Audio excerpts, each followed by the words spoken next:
Everybody, this is Jim Feist in Las Vegas, and it's happy Wednesday morning. Hank Goldberg from South Florida is on the phone with me, and Hank, you had a great night again in college hoops, and we got more today, and we got the big race coming up on the weekend. It's a pretty exciting week, and of course, there's a game in a couple of weeks that's kind of sort of big. And I don't know if we have too much to say about it right now, but it's an exciting time. Well, I think, as far as next week goes, I think Gronk, I guess, is the news there. I thought that Belichick kind of downplayed after the fact the Brady injury. Anybody who saw a picture of that thumb had to know that was no exaggeration. He was genuinely concerned about it. That thumb was pretty badly swollen on his throwing hand, and it's amazing that Brady was able to overcome that and have the kind of game that he did. So, but we can talk more about that game as it gets closer. I want to talk a little basketball today. What's wrong with Cleveland? And a lot of people keep saying, well, it's early, it's the regular season. I think there's a problem with Cleveland. They're not playing hard. I think there may be a coaching issue there. I think there's a question as to where LeBron is going to be next year. They didn't make any big deals yet. They're line up around. They're talking about Dwayne Wade being needed as a starter now. Dwayne Wade's no kid anymore. And but if you look at the Celtics, they've lost 4 games in a row. Well, nobody's really emerging. It's like the Democratic Party. Nobody's emerging there either. So. All these teams out west have to be feeling pretty complacent right now. But, Cleveland's on a real bad run right now. And they're very good bet against. I think they've lost 11 of their last 13 games. That's a bad run. And they're not really playing hard. If you look at LeBron's footwork, he's not playing any defense. And, that's one of those things can't just be turned on just like that. So it's something to keep an eye on. As far as the college basketball, I think there's some form taking place. If you look at the Atlantic Coast Conference, for example, Duke is starting to play very well. Virginia is playing very well. There are some teams I thought the Oklahoma game last night, I did have the winner there, but it was a great game against Kansas. And that freshman for Oklahoma did not take a lot of shots, as many shots as usual. And what he did was enough. And that was a great game. I'll tell you, a team in the Southeast Conference to keep an eye on is Auburn. They keep winning games. They've got a tough game tonight, but that coach is doing a great job there. But in the Big Ten, Purdue, it's the real deal, and they're racking up big wins. They're very good. Michigan State is. Izzo will bring that team along, and they'll be good when it counts at the end of the year. But and Michigan is good, and I'll tell you, Rutgers is not too bad. There are a lot of competitive teams in that conference. So, the college basketball postseason is going to be very interesting. Miami is playing Louisville tonight. I'm going to tell you something about Miami. I heard the coach talking about it yesterday. he said one of the big problems about Miami is that they were getting lazy about diving for loose balls. He spent the whole practice yesterday having that team diving for loose balls. And can you imagine that, just doing that in a practice? But he wanted them to be more aggressive because they weren't recovering loose balls in games, and he thought it was hurting them. They had a good win against North Carolina State over the weekend, and we'll see what they do against Louisville. That's an interesting game to keep an eye on tonight. But Miami's got a lot of talent, and a lot of observers don't think that they played up to the level that was projected for them at the beginning of the season. But he's a good coach, and it's interesting how coaches like that pay that kind of attention to detail. It's really getting close to the not money time in college hoops. The tournaments are right around the corner, the conference tournaments, and then of course the big dance and all the minor tournaments as well. It is, you said early, and it went over it pretty quick, that there's form developing, and I agree with that. I can see that. I was having some problems with the lack of form in college hoops for a little bit, and now I can see it start coming back and starting to make some sense. These teams are, the talent that they have on the floor is starting to gel. The coaches are putting it together. It's a perfect situation. As far as the Cleveland Cavaliers, they have an abundance of problems. I'm very aware of that team, what's going on there. The Kevin Love issue is an issue. It's not his fault. It's the rest of the team. He's sort of been ostracized. Bringing in IT from Boston on the trade with, that whole thing was a mess. LeBron with the contract and maybe where's he going next year? He has the mansion sitting out there in L.A. Where does he want to play? It's very disruptive. And as far as who's the coach of the Cavaliers, there's only one guy that's the coach. It's LeBron. He's the guy that brought in the players and demanded big contracts for a couple of his friends. He's a great player. There's no taking that away from him. But you can't let the inmates run the asylum, and that's what we've lost. I agree with that. We've lost that. He can't. When the bottom line comes up, he can't be the coach. Isaiah Thomas is playing terrible. Love is doing nothing right now. He's being benched. Those are decisions that LeBron can't make. And LeBron, how can he be the coach if he's looking to get out? They're talking about him going to Houston. He's buying a house in L.A. All the talk about LeBron is this his goodbye? Now the story is emerging that when LeBron was in his last year here in the series against, in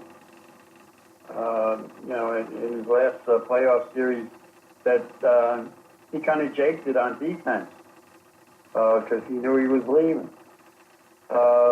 Kind of interesting. You got to have discipline and control in sports and in business, and building these super teams and playing an 82 game schedule where the games really don't matter. I mean, you got to look at that. There's 32 teams. Half of them make the playoffs. 8 in each conference. So there really is not that much to play for. If you win home field, you get one extra game.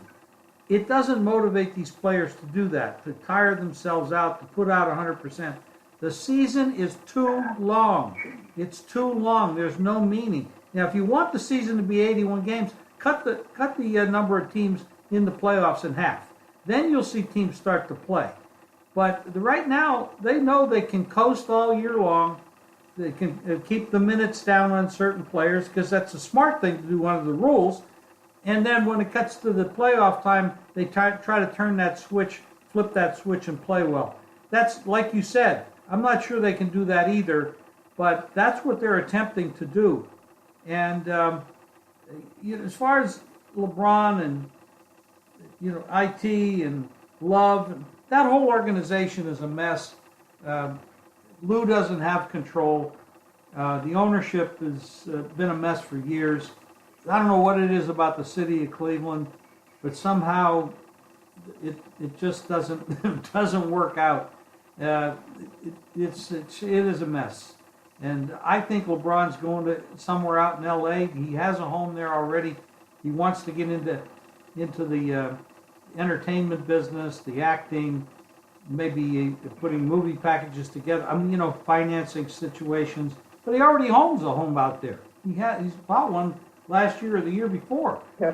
So I think that the writing's on the wall, and we're seeing the end of that era there. And right now, Boston's in a little bit of a slump, but they're going to bounce back. There's nothing wrong with that. And Hayward's going to start traveling with the team a little bit. So that'll come back together as well. That's a pretty good team.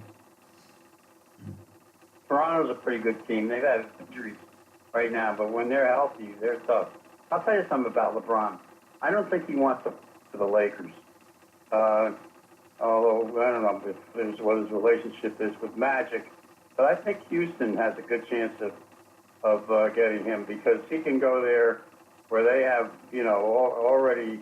It's like a Miami situation or a situation of what Cleveland was where he went there, where they've got some superstars in place, whereas with the Lakers, they're a little young, and he doesn't have that many years left. He can't afford to go to a team if he wants to get another ring in a developmental situation, where he has to bring players along. Well, there is. I think the Lakers dysfunctional right now. There is one other team in L.A. that we shouldn't discount.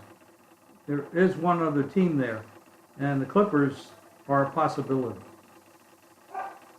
Yeah, I'm discounting them. Okay, we will see. They've got an injury-prone big man, and they don't have the goods. Now, Houston makes all the sense in the world right now. They're really building something there, and they're loaded. It'll be interesting to watch. And Houston has new ownership, and they've got they've got. I'll tell you, they're a heck of a team to watch. You look at them. They gave up 124 points the other night, scored 148. Houston's very good. It's a mess. The whole NBA is a mess. I look forward to the playoffs. That's the only time you're going to get 100% effort from all these guys. And, that's the way. The college hoops, it's more of a pure sport. These kids go out there and play hard every day for the most part. And that's why it's so much easier for me, at least, to pick winners in a game, in a sport where the players and the coaches and everybody's really given 100% effort. There's a great story they tell about Michael Jordan when he was playing in the Olympics, and somebody was critical of him, saying that he needs to set more screens. And he said, "I'm so quick that I was setting screens, you just missed them." Yeah, he was quite good. Anything you want to bring up about the Super Bowl? Anything in advance of that? There's always a lot of conversation, and of course a lot of prop bets are coming out tomorrow, and there'll be some things to talk about then. There's about 400 I think that props. I think it's going to be a competitive game, and I think that if you look at New England and how they won against Jacksonville, I think that those penalties really helped them. They weren't moving the ball all that great until they got those penalties, and I don't think that they're going to get those kinds of penalties against. I tell you that Philadelphia team is very well coached, and their defense, their defensive line play, could dominate this game. The other thing is, they're balanced. They've got a good running game, and they give New England, who doesn't have a good pass rush, a lot of trouble. I'm going to tell you one prop to look at, and that is that the defense will be able to score in this game. The Eagles were second in the league in defensive scores this year. They were second owing to Jacksonville. And, of course, you saw that what Jacksonville did, they got a defensive score against New England. But Foles could turn the ball over for a score, and there's a good chance that because there's such a good ball-hawking team, that the Philadelphia could wind up with a defensive score. That'll be an interesting prop to take a look at. That's as far as I'm going with any giveaway. The props are fun. The bookmakers take a lot of the edge away from the popular props because they don't pay the real odds, but they're fun. And you can find. A friend of mine says many times a raisin in the cake once in a while. So they're fun to go through, but there'll be about 400 different props on this game, which is absolutely astronomical. The Westgate puts those out on Thursday, and everybody else puts them out too. Some do their own, but a lot of them copy to a great degree what the Westgate does. They've been a leader for years in doing that. So Hank, you got the horses coming up this weekend. I know you have some stuff to talk about that. At least it'll tell the people what you have coming up. Not your picks per se, but how excited you are about. I think you specifically said one big long shot. I've got two price horses to hit. I'm only looking at 5 horses in this race out of the 12. It's a $16 million tag that they're going out after, 60% to the winner, so you're looking for $9.5 million for the winner. It's a speed favoring track normally, but there's a lot of pace in this race, so I'm looking for a closer to hit the board, and that's what I'll be giving out. It's going to be a decent race, but there are a lot of horses that are just in there that I don't understand. For example, there's one horse that's coming over from Europe who's had one race in 3 years. And I checked with my connections from London to say, why is this horse here? Frankie Dettori, who's riding the horse, has been hanging out at the pool at the Turnberry Hotel. And they said that the owner wanted a trip to Miami. Paid $1 million to run this horse in a race to get a week in Miami. Wanted to get out of London for a week in the bad weather over there. This is a horse who last ran competitively in 2014. He's had one race since. It's kind of an odd, when you look at the form, you look at his past performances, and he ran in the big races, and you're saying, where has he been? I'm going to have some information on one of the Baffert horses and how he's been training coming up to this race, which I'll reveal on our podcast, or not on our podcast, on our paid performance. So I've been doing a lot of work on it. The draw is this afternoon for post position. All right, well, thank you, Hank, for that update. We look forward to those picks this weekend. I know that personally I'll be betting them, and I know all the people out there, you have a lot of followers, and they'll be getting in there and getting those plays as well. JimFeist.com for all of Hank's plays and mine. I've had a couple of good days in college hoops. I was 2-0 on Monday, 3-1 last night, so that's a nice little run. I've got plays up right now. Hank does as well. JimFeist.com for all you need for their betting action for today. And Jim? Yes. Hey, Jim, one last thing. Today's the Hall of Fame votes come in, and I guess Chipper Jones is a favorite to get in, and but I think it's at a point now where Roger Clemens and Barry Bonds should be forgiven and they should get in. If you ever saw Clemens pitch, that's a no-brainer. You know, it's just silly at this point. Well, there's a lot of silly things going on in the world right now, so that's just one of them. But I agree with you, Hank, that we do a lot of silly stuff in Washington, D.C. with politics and Congress and the Senate and all that stuff it's crazy right now. But yes, you're probably right. But anyway, folks, we're not going to get into politics here, but check back with us. Hank and I'll be on again on Friday, and we'll get deeper into all of these subjects. Hank, thank you very much, and have a great day. You too, Jim.